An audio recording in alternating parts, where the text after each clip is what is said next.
So question 1, the big picture. Where is your product heading? Knowing the product goal and coaching your product owner to create this commitment, the commitment to the product backlog, is vital.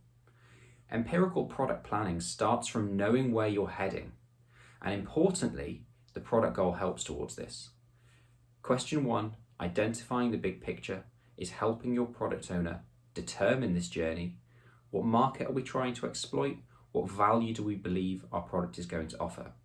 Help them to get that clear in their mind, and then they can start moving forward towards the more granular sprint goal planning. Question 2, the objectives. This is a more granular level than the product goal.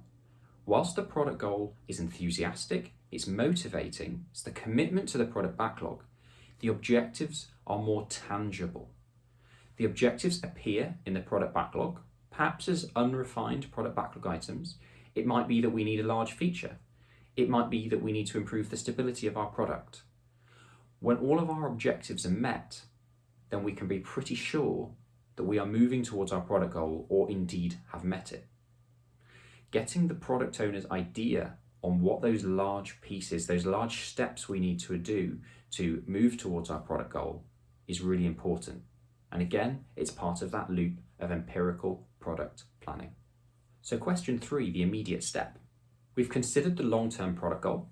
We've considered the largest steps we need to do to achieve that product goal. Now we're considering the single immediate step, the idea, the hypothesis of our sprint goal for the next sprint.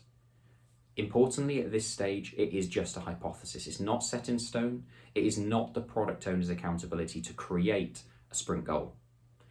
It's an idea he or she, as the product owner, takes to the Scrum team, an input to the sprint planning meeting to discuss what we want to achieve.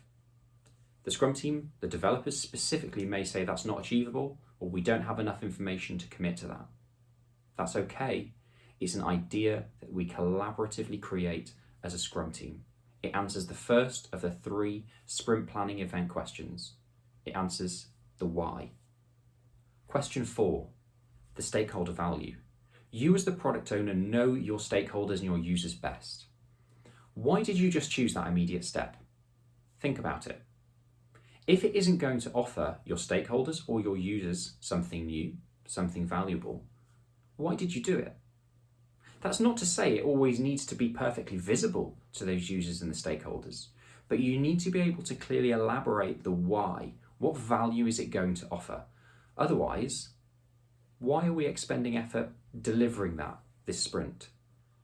Consider the value, because after all, delivering value in a complex product domain is really what Scrum is all about. Question 5, the final question. You've got your product goal, this long-term view. You've got your objectives, the large steps we need. We've identified an immediate step and the value it's going to offer. That's great. But how do you know? Measurement, which is question 5, is perhaps the most important of these 5. How will you know what you are delivering is of value? How are you going to measure it? Now, there's a few different ways, and I would strongly encourage anyone watching that hasn't read it to take a look at the Evidence-Based Management Guide by Scrum.org. It's awesome. It contains lots of metrics that you might choose to use to measure your product. As the product owner, you're accountable for closing the gap between the current value, what your product currently offers, to the unrealized value, the value that your users want. Sometimes they don't even know they want, but you need to be closing that gap. And importantly, you need to know how you're going to measure it. Some common ones, NPS, Net Promoter Score. That's a really good one. Another one, just simple stakeholder feedback.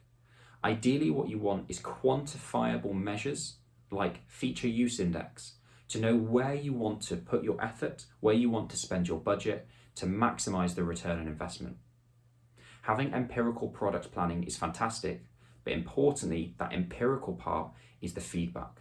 The measurements give you the feedback to be able to close that gap, close that loop, and return to the start so that next sprint you're ready to deliver the maximum value. Importantly, we stop at the end of step 5. We don't take it any further because at that point, things start to become set in stone. As the product owner, take this hypothesis, this nothing more than an idea, to the sprint planning event to discuss with the developers. Make your ideas transparent and collaboratively plan to achieve them. Your developers are accountable for creating a sprint backlog in order to achieve the goal, the sprint goal that you've all agreed is achievable. Don't go further than this as a product owner. Take an idea, but don't get too hung up on it. Things change, things might not be achievable.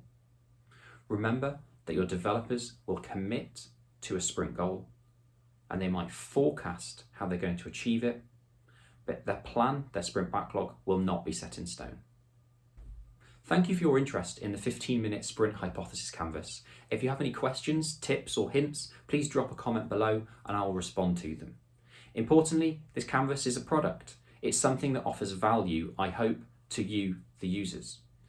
If there are things that need to be changed or tweaked based on your experience, let me know and I can build them into a version 2.